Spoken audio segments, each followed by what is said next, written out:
And that instead of alienating the children of the East with our anti-Islamic rhetoric, we ought to be at the forefront of a movement that seeks to share with them the light that shines upon both of our communities of faith.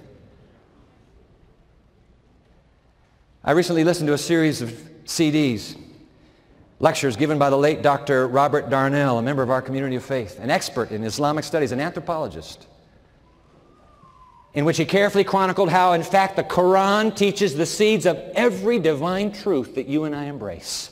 The seeds are all there. It was Darnell's lifetime mission and conviction to cultivate those seeds in dialogue with the children of the East. And in an hour of history, when the West is turning against those children, ought we not to be the first to raise up our voices in their behalf? For what if?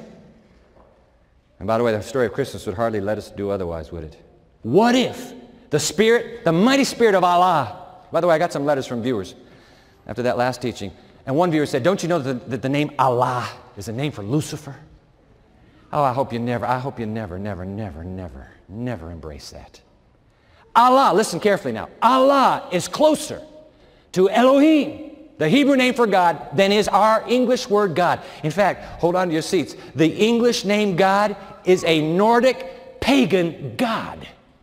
We've taken a pagan god's name and we said, that's the name of our God. And we all call him God. That's a pagan. It's a Nordic pagan myth. So don't you ever get pushed into the corner where you're saying, Allah is a demonic name. Allah is the name of the living God. Allah is the creator of the universe. Allah is the God of Abraham, Isaac, Jacob, Ishmael, Jethro, Job, and even Balaam.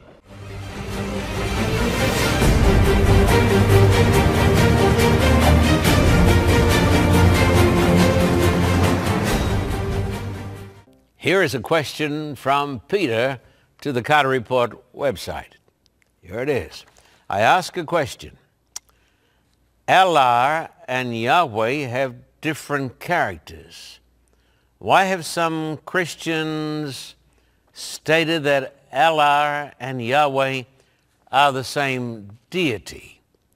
Allah didn't send his son to die for humanity on a cross. It is true, Peter, that in the Muslim religion, Allah did not send his son to die for the world on the cross. They do not believe in the blood atonement of our Lord Jesus Christ. But I want to say this to you. Allah is the name of God in the Arabic Bible. He is the self-existing creator God, the God of the universe.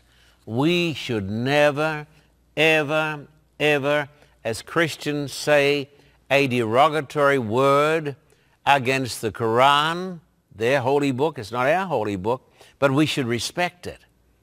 And we should respect Allah, who indeed is the great God of the universe. We call him Yahweh or Jehovah, and they call him Allah. We need to show him respect. He is the God of love and mercy.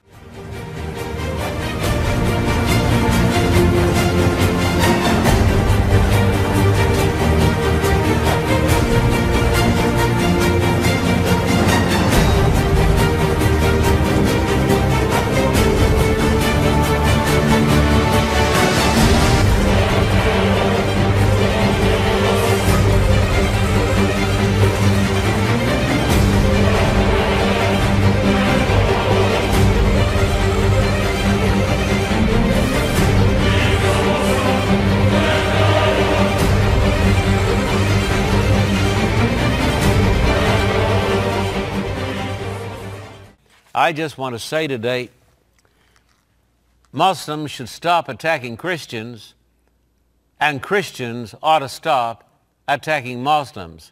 And I'm talking about verbally. We ought to realize that we are the children of the one great God who loves us. Allah, God, the undisputed and incontestable Lord of the heavens and the earth, and all that is found between and beyond it, bless you and your family with the best of this world and the hereafter for your advocacy of reconciliation among mankind and their respective religions. That's nice, isn't it? It's a beautiful prayer. Thank you. Now, you know, Allah is the same God that the Christian worships, I believe. In the Bible that is used by people who speak in those Middle Eastern countries, the word for God is Allah. And so obviously the person who is sending me this letter is a person who follows Islam.